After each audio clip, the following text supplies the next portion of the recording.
Hello दोस्तों, कैसे सब लोग।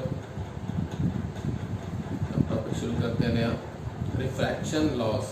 ठीक है, लाइट में ही आगे बढ़ते हैं और शुरू करते हैं रिफ्रैक्शन लॉस।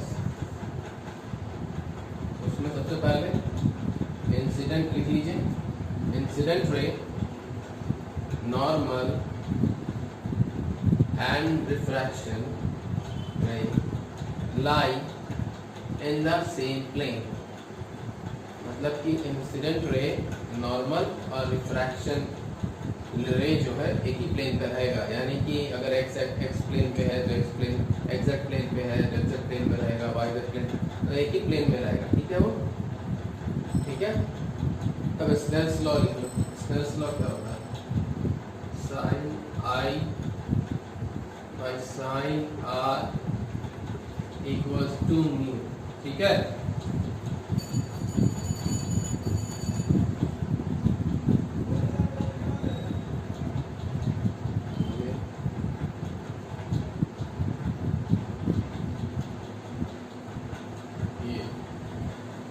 ये क्या हो गया? ये हो गया आई। ठीक है, ये हो गया आर, ये हो गया म्यू टू और ये हो गया म्यू वन। म्यू क्या है? उसका रिफ्रैक्टिव इंडेक्स है। ठीक है, उसका फॉर्मूला भी लिख लो। क्या होता है? Mu equals to C by B. C क्या चीज है? Speed of light in vacuum. ठीक है, by speed of light in medium. ठीक है, तो ये म्यू होता है। तो म्यू साइन थीटा जो है ना, म्यू साइन थीटा वो हमेशा कांस्टेंट रहेगा। ठीक है, mu sine theta equals to constant. तो इससे हम एक और चीज कर सकते हैं कि हम ये कर सकते हैं कि mu sine i equals to mu sine r. ठीक है, ये भी कांस्टेंट रहेगा, ये भी कांस्टेंट, और mu sine i equals to mu sine r, ये कांस्टेंट। ठीक है, तो इससे निकल के आ गया sine i by sine r is mu two by mu one. ठीक है, इसको हम ऐसे भी लिख सकते हैं, mu two by mu one, one mu two. ठीक है, तो ये हो गया mu two by mu one, और इस sine i by sine r क्या हुआ? Mu two by mu one. तो यहाँ पे sine i by sine r mu two by mu one, but यहाँ पे क्या है कि ये इसकी वैल्यू वन है, इसलिए बस म्यू लिख के दिखा दिया यहाँ पे। ठीक है, वैसे sine i by sine r क्या हो जाएगा? Mu two by mu one. Snell's law में, स्नेल्स लॉ के केस में क्या होता है कि वैक्यूम में लेते हैं, ठीक है, एयर में लेते हैं, तो एयर का क्या है? वन है, तो रिफ्रैक्टिव इंडेक्स, तो इसलिए sine i by sine r mu हो जाता है। ठीक है,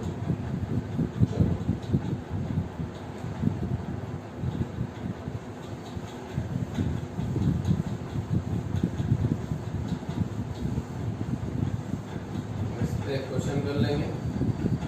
ठीक है,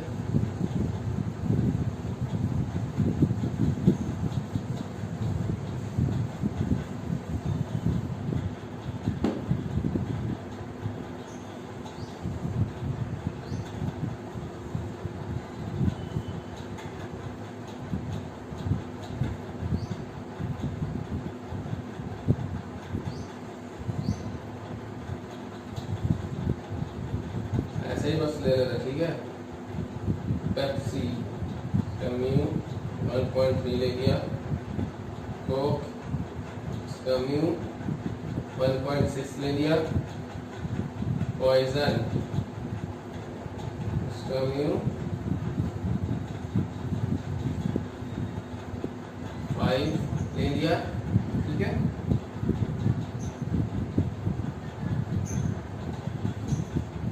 मनी इसका म्यू √2 टू ले लिया, वाटर म्यू 4/3, ठीक है, विनेगर म्यू 1.5। समझ गया ना? स्नेल्स लॉ जो है ना, वो सबसे पहले एक बार और याद दिला दे रहा। स्नेल्स लॉ के इसमें सिर्फ म्यू इसलिए लेते हैं क्योंकि वो एयर रेस जो एयर से निकल रहा है, तो एयर की वैल्यू क्या है, एयर का रिफ्रैक्टिव 1 है, इस वजह से वहाँ पे उसको हम mu equal to sine i by sine r लिए, ठीक है। बट ऐसे क्या होगा, mu 1 sine i equal to mu 2 sine r, ठीक है। अब ये पूछ रहा है, ये यहाँ से एयर है, ठीक है, ये नॉर्मल 45 डिग्री, हनी के पास हनी थीटा, हनी क्या क्या पूछ रहा है, ये थीटा बताओ कितना होगा। बस बहुत सिंपल है, वही फॉर्मूला लिख दो, म्यू साइन आई यानी sine 45 degree equals to mu air का क्या होता है 1, तो 1 इंटू साइन 45 इक्वल्स टू हनी का √2 इंटू साइन थीटा, ठीक है।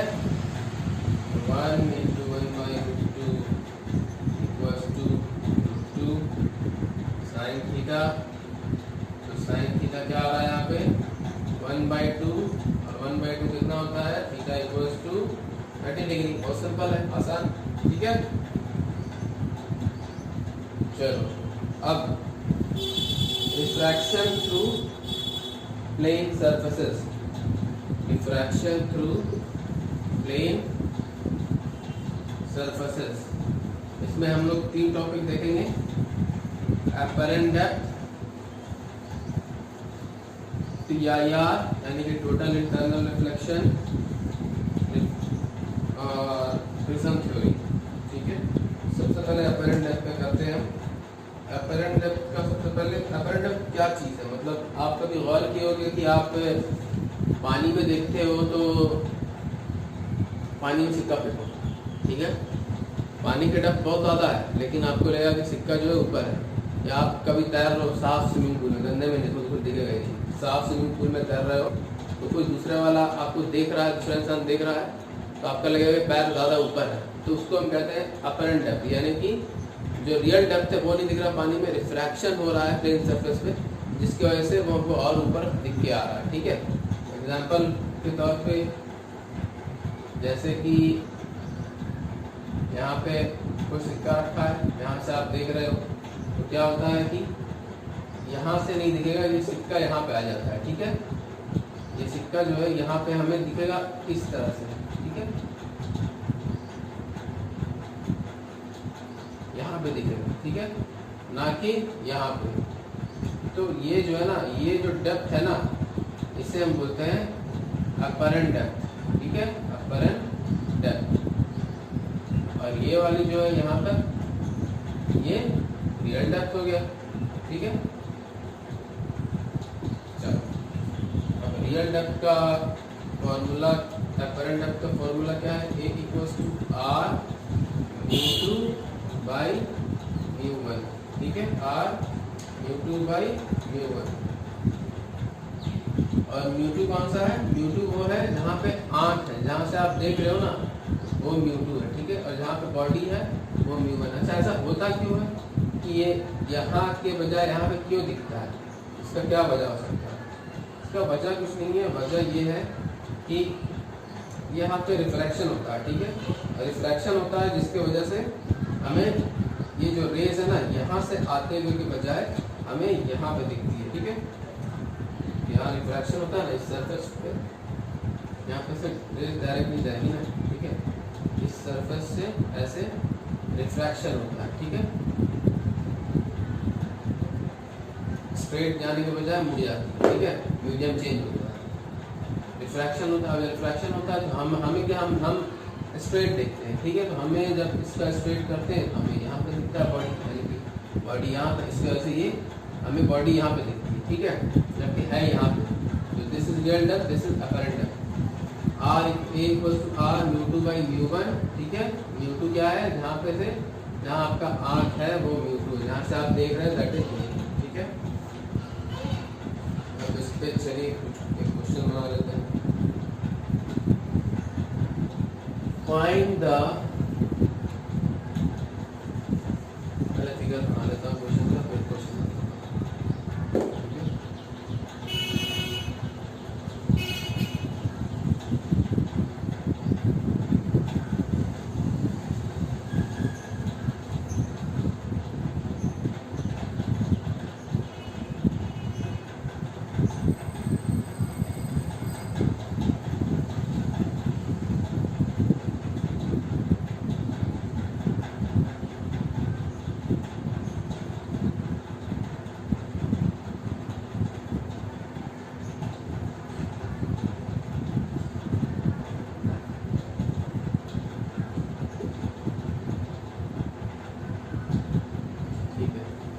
तो 18 है इसका पूरा लेंथ, 12 पे ये मछली है, ठीक है, ये मछली है, आँख है 24 सेंटीमीटर ऊपर इस सरफेस से, ठीक है, जहाँ से मीडियम बदलता है, ठीक है ना। अगला question, find the depth of the fish, find the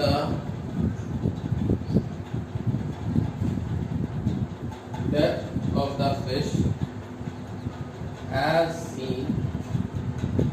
as seen by a person from himself. Also find the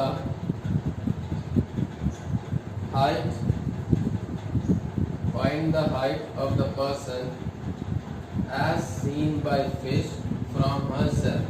क्या कहने का मतलब है कि पहले बार हमें अपरेंट डेप्थ फिश का निकालना है, दूसरे बार इंसान का निकालना है, ठीक है। तो पहले हम फिश का निकालते हैं, ठीक है। तो आप कहाँ यहाँ पे, ठीक है, तो A equals to R μ2 by μ1।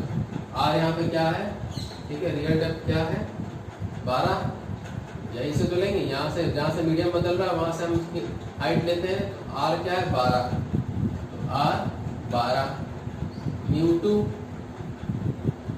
μ2 जहाँ पे आंख है यानी कि 1 आंख यहाँ पे, ठीक है, और इसकी कितना अटेंडेंस है 4/3, ठीक है, 4/3 है ना, 4/3। तो क्या आ गया 12 इंटू 3/4, 4 3 तो 9 हो गया। अपरेंट डेप्थ आप क्या आ गया 9, ठीक है, अपरेंट डेप्थ 9 आ गया। अब 9 प्लस अब ये 8 इस मीडियम से कितना दूर पे 24 सेंटीमीटर पे है, तो अपरेंट डेप्थ टोटल आ गया कितना 24 plus 9, so it becomes 33 metres, ठीक है। अब उल्टा, अब आँख जो है यहाँ पे फिश की आँख इस इंसान को देख रही है, अब वो क्या देखेगी, वो कैसे देखेगी, ठीक है। तो अब इसके क्या है, इसके लिए रियल डेप्थ कौन सा हो जाएगा 24 सेंटीमीटर, क्यों, मीडियम जहाँ से बदलता है वहाँ से हाइट लेते हैं, तो यहाँ से 24 सेंटीमीटर, 24 इंटू μ2। अब इसकी आँख कहाँ इस मीडियम में है, तो μ2 क्या हो जाएगा 4/3 और μ1 एयर है वहाँ पे तो 1, ठीक है, 24 इंटू 4/3, 3 8 4 32, ठीक है, 32 हो गया, 32 और ये इसका यहाँ से कितना 32 और ये यहाँ पे से कितनी इसकी दूरी है, जहाँ से मीडियम बदल रहा है दूरी कितनी है 12 सेंटीमीटर, तो 32 प्लस 12 becomes 44 सेंटीमीटर नहीं मीटर, ठीक है। चलो समझ गए, आसान है।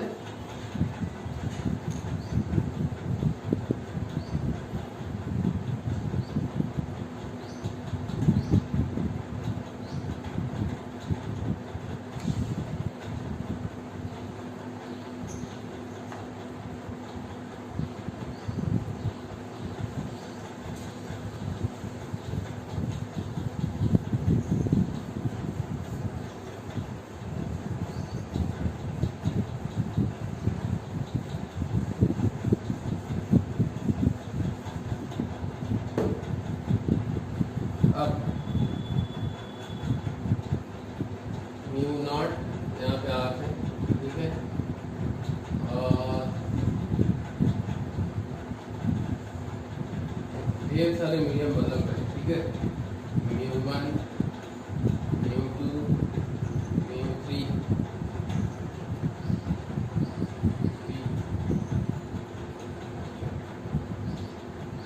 μ4,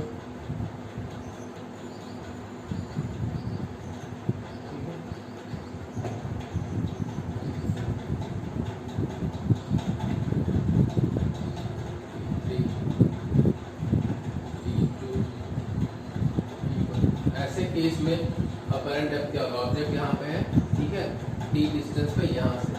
ऐसे केस में क्या हो जाएगा apparent depth is equal to mu naught T1 by μ1, T1 by μ1, T2 by μ2, T3 by μ3 plus T by μ4, ठीक है। ऐसे केस में पहले जहाँ पे आंख है वहाँ जहाँ से आप देख रहे हो उसका म्यू नॉट ले लिया, उसके बाद T1 by μ1 इसका लेंथ बाई इसका रिफ्रैक्टिवनेस करते चले जाओ, ठीक है। आगे इस पे क्वेश्चन कर लेते हैं।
Find the depth of the person as observed by observer, ठीक है।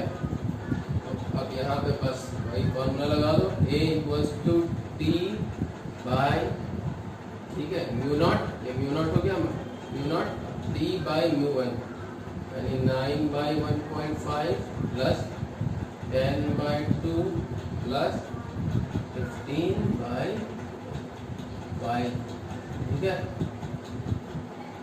अभी निकाल लो कितना आएगा, 1.5 6, ठीक है, 5 प्लस 3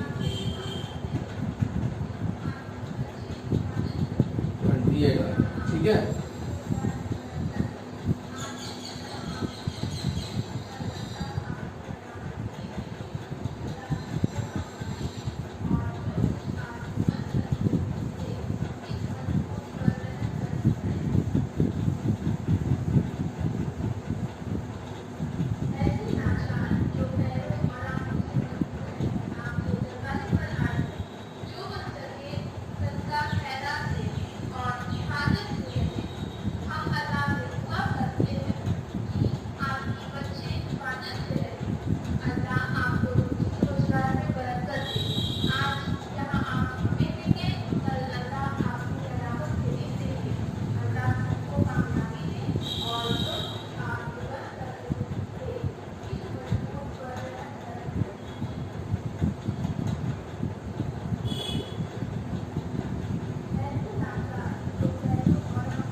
ये एक आदमी है जो अलग अलग रिफ्रैक्टिवनेस में खड़ा है, ठीक है, हाइपोथेटिकल चीज़ है, ठीक है, अलग अलग में खड़ा है। अब यहाँ पर आँख है, अब यहाँ से इसको देखना है और उसको बताना है कि हाइट ऑफ पर्सन क्या हो। हाइट ऑफ पर्सन निकालने के लिए हमें दो चीज़ पता होनी चाहिए, एक इसका सर का हाइट, मतलब इसका सर किस लेंथ पे है और पैर किस लेंथ पे, ठीक है, दोनों पता हो जाएगा तो फिर हम दोनों को माइनस करेंगे, हाइट पता चलेगी। सबसे पहले सर देखते हैं, सर जो है 0.5, ये 0.5 है यानी कि 0.5 है, यानी कि 0.5 इसका रियल डेप्थ है सर का, मीडियम है, ठीक है। तो पहले लगा दो सर के लिए, ए ऑफ सर निकालो, ठीक है।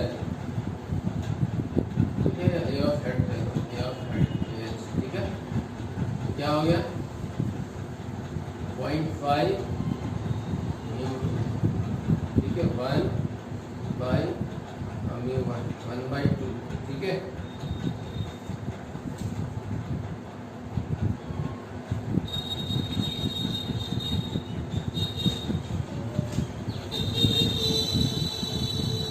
यहाँ से 1/4 आ गया इसका 1/4। अब नीचे वाला निकालो, ठीक है। नीचे वाले के लिए क्या है फॉर्मूला, वही μ0 T1/μ1/T2/μ2 कर दो, ठीक है। तो यहाँ का निकालना, ठीक है। यहाँ पे ऑब्जेक्ट है, अब मानना कि ऑब्जेक्ट यहाँ पे, तो अब ऑब्जेक्ट यहाँ पे है तो इसका निकालेंगे कैसे, तो μ0 क्या है 1 a ऑफ लेट्स कर दो, ठीक है 1 T1/μ1 1/2 प्लस 1/1.5, ठीक है। ये यहाँ से आ गया 7/6। अब हाइट निकालना है तो हमें इसका अपर एंड पता हो गया, इसका अपर एंड पता हो गया। हाइट क्या हो जाएगा, अपर एंड दोनों का माइनस कर दो, हो गया। हाइट क्या आ जाएगा, दोनों का अपर एंड माइनस करो तो 7/6 माइनस 1/4, अब ये निकाल दो, ठीक है 11/12 आ जाएगा, ठीक है। टाइम देखो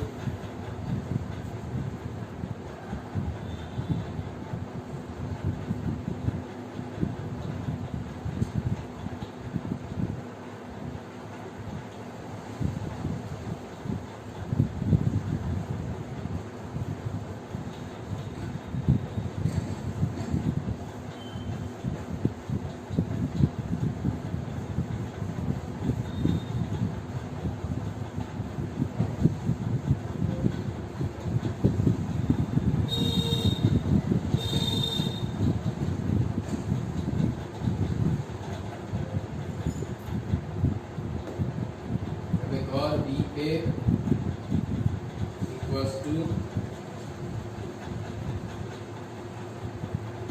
dr μ2/μ1। अब क्या है, मतलब कि वेलोसिटी जो हमें दिखेगी, वेलोसिटी जो रियल वेलोसिटी है, जैसे एग्जांपल पानी में मछली चल रही थी, उसकी जो रियल वेलोसिटी है और जो हमें दिख रही है दोनों अलग होती है, ठीक है। तो जो दिख रही है हमें वो V अपैरेंट हो गया और जो रियल है VR हो गया। और μ2/μ1 जैसे पहले भी हम लोगों ने किया है कि इसी तरह से μ2/μ1 रिफ्रैक्टेड इंडेक्स हो जाएगा दोनों ही केस में, ठीक है। एक एग्जांपल है कि ये फिगर देखिए,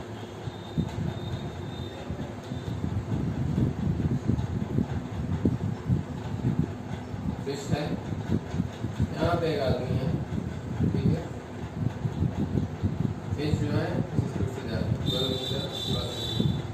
then find the speed of the fish, find the speed of the fish as observed